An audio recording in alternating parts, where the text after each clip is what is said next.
All that's left to be done is end this ridiculous war and return order to the Empire. Only then will everything be as it should. That includes both your pleasant academy life and the peaceful days of darling Elise and her friend the princess. I suggest you consider carefully the choice before you. After all, every soldier must decide for himself whether a cause is worth fighting, perhaps even dying for. I look forward to hearing your answer.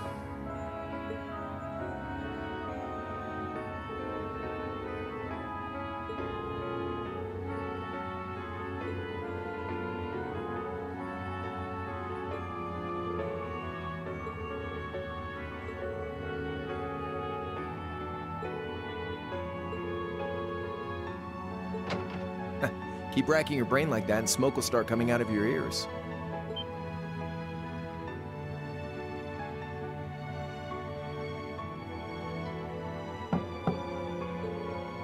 Hey now, no need to give me that look. I figured I was gonna find you busy thinking everything over like your life depended on it. And what do you know? I was right.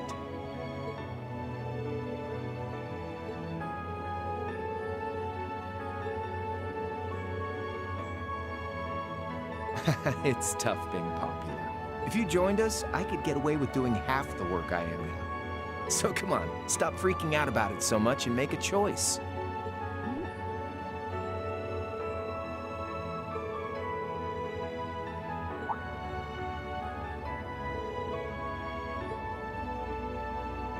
Grub, of course. Kinda early, but I brought you your lunch. Mind if I join you?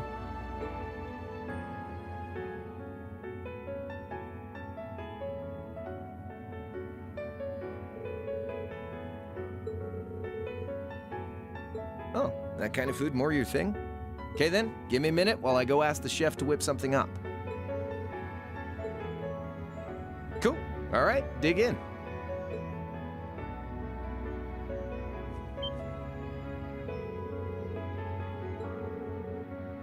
Yeah, they're called fish burgers. Pretty good, right?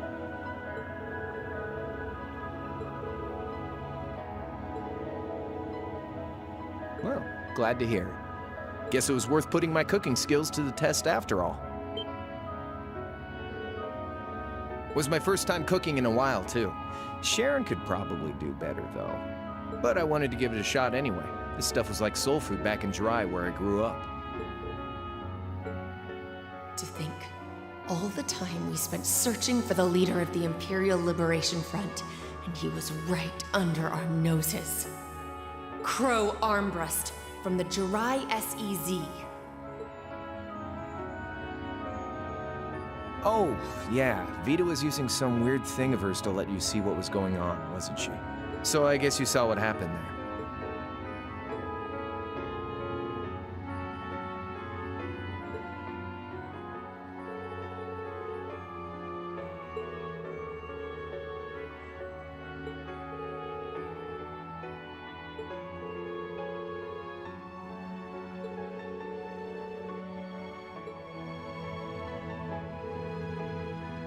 Yeah, by pure coincidence. It's changed a lot since I was last there, so it was kind of surreal being back again. But it was nostalgic in its own way, too.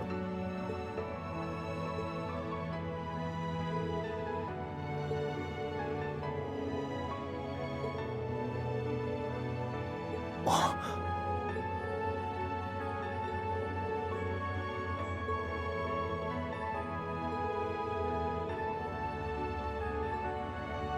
Where's the fun in prying into a guy's past? Save all that talk for your number one in class.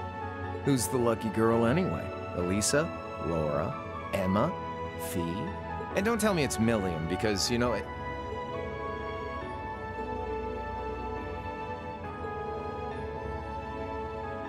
You're really serious.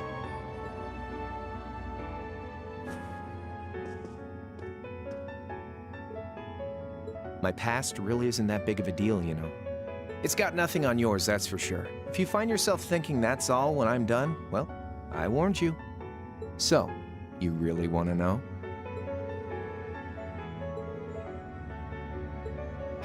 All right, you win. Like I said, it's just your run-of-the-mill sob story. Pick up any history textbook and you'll probably find a dozen others just like it. It's the kind of story that's so common no one bothers to remember it, like it never even happened. Back in those days, Jirai was known as Jirai City. It was a city-state off the coast of northwest Zemuria that prospered through maritime trade with West Erebonia, Northumbria, and Remiferia. It had a population of around 150,000 people, so it wasn't exactly a big place or anything. Because of that, the surrounding nations left it alone and let us live out our days in peace. We were pretty fortunate, all things considered, until about 20 years ago.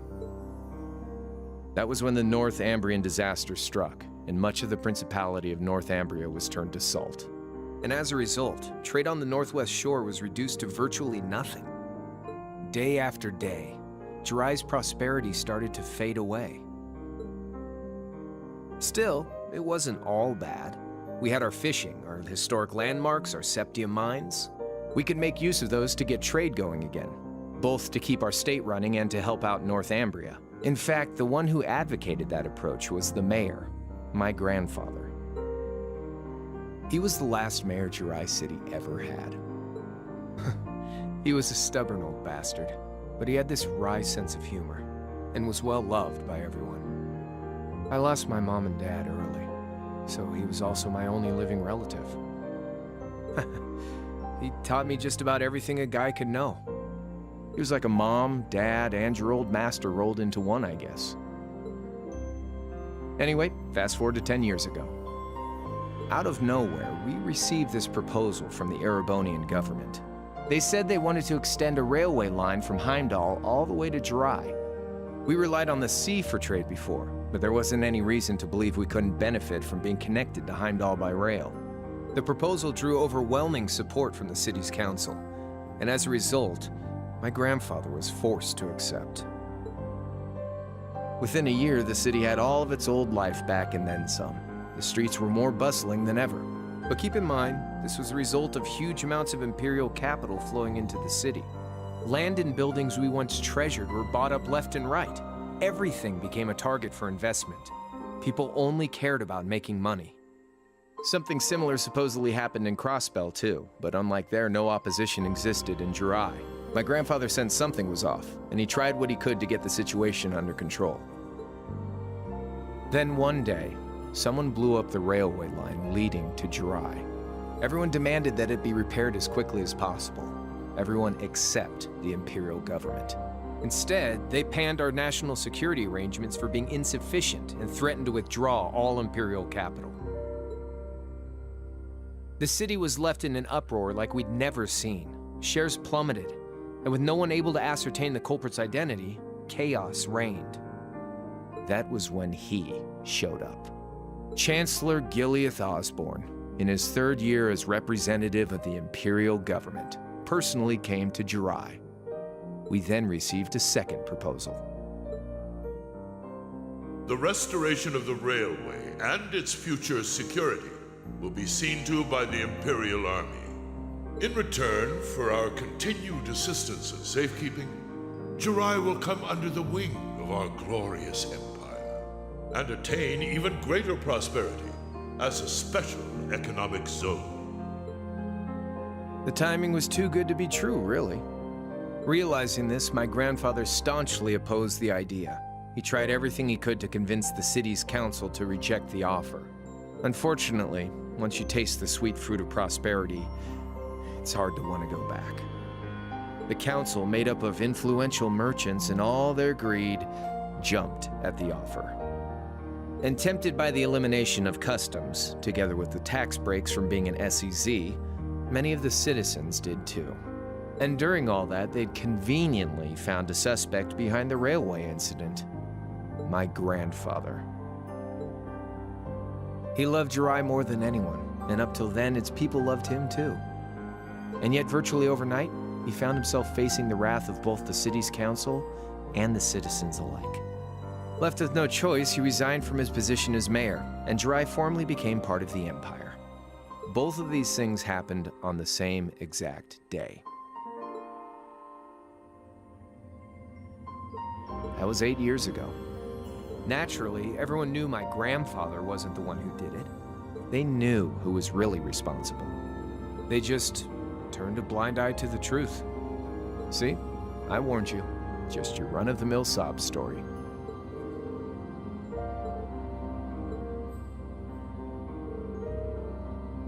One day, he just up and died. Once he resigned, the whole affair with the railway getting blown up was all but forgotten. He lived comfortably in retirement for about half a year, fell ill, and that was that. He just lost the will to go on, I guess. Like I said, he was the only family I had. I mean, I had plenty of friends even then, but I chose to leave it all behind. I was 13 at the time. I wandered the land, doing whatever I had to get by. That was when I met old Cayenne, who happily indulged my hatred for the Chancellor. And with his financial backing, I went out with the goal to find others who were just like me. That was the beginning of the Imperial Liberation Front. Gideon, Scarlet, and Vulcan were among those I recruited. I'd also met Vita then. I only knew her as the woman who would often come to see Cayenne. She guided me to a place below the city of Ortis, and there slept the Azure Knight Ordine. One after another, I overcame the same trials you did with your friends, but alone. And once I'd proven myself worthy, Ordine accepted me as his awakener. That was 3 years ago. I was 16. My preparations complete, I concealed my background and enrolled in a military academy near the capital. Everything I did for the sole purpose of taking the Chancellor's head.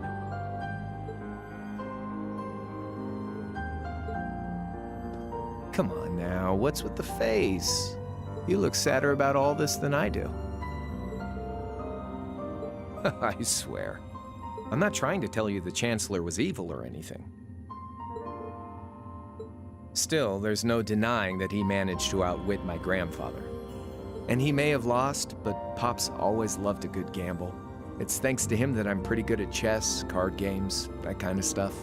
I'd say it's fairly normal for a student to want to avenge his master's defeat, wouldn't you? At the end of the day, there's no denying this country has problems, and the Chancellor's methods were making them worse.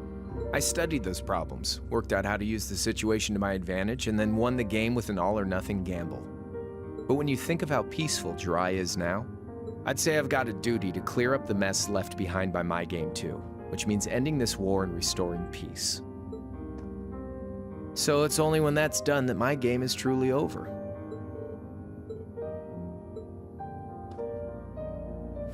I don't want whatever your decision is to be influenced by my past, okay? Like Rufus said, you need to think long and hard about what it is you're fighting for. For you, more than anyone else.